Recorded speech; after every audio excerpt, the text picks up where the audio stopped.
Good afternoon, Conference. Tim Roach GMB, proud to second this composite and proud of the work my union is doing in challenging the scourge that is precarious employment. Because Conference, organising precarious workers is bloody hard work. It's resource intensive, it's costly, and you come against every barrier, every block, every legal challenge imaginable. So what's crucial as we start out in this speech is that as a movement we demonstrate solidarity for each other, not look for a backdoor way to undermine a sister union, score a cheap win, let an employer off the hook and, worst of all, let those workers down. And that takes me on to Uber. I'm proud of the GMB's work in challenging Uber to the extent that a court ridiculed them. And they said that the people that they use as drivers were not employees. Of course they're employees, and I've never seen a court judgment so scathing. And Conference, just hot off the press today, the GMB has just won another one. Addison Lee have just been held to say that their drivers too are employees, another win for the GMB.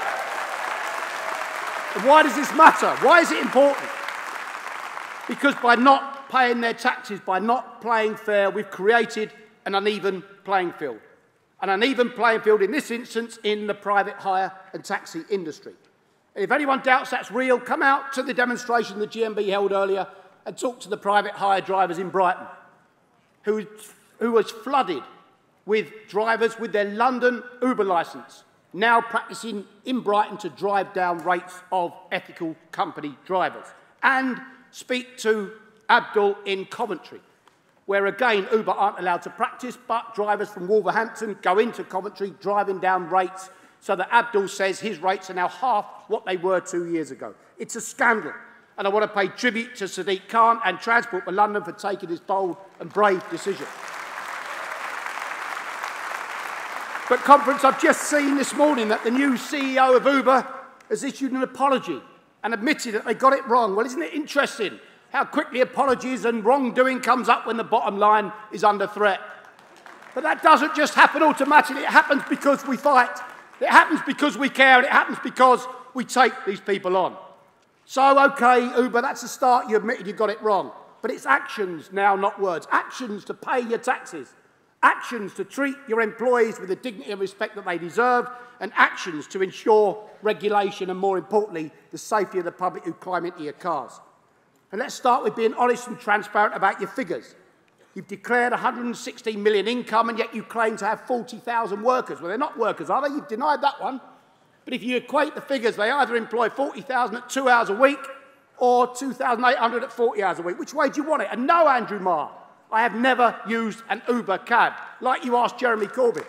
But go and ask Theresa May if she's used an Uber cab. And better still, go and ask her ministers if not only they've used an Uber, but while you're at it, if they use the big businesses who they've given big corporation tax cuts to. Go and ask them if they all kiss out the same trough. It's a scandal. And whilst all of those cuts are happening, austerity is cutting our members as well. GMB care workers who look after your parents or your grandparents, who literally have to manage, if they're lucky, on the minimum wage. NHS workers breaking under the strain, cut after cut after cut when prices go up. And teaching assistants I represent who are literally dipping in their purses to try and look after the kids because they care so much. Conference, we have a moral responsibility.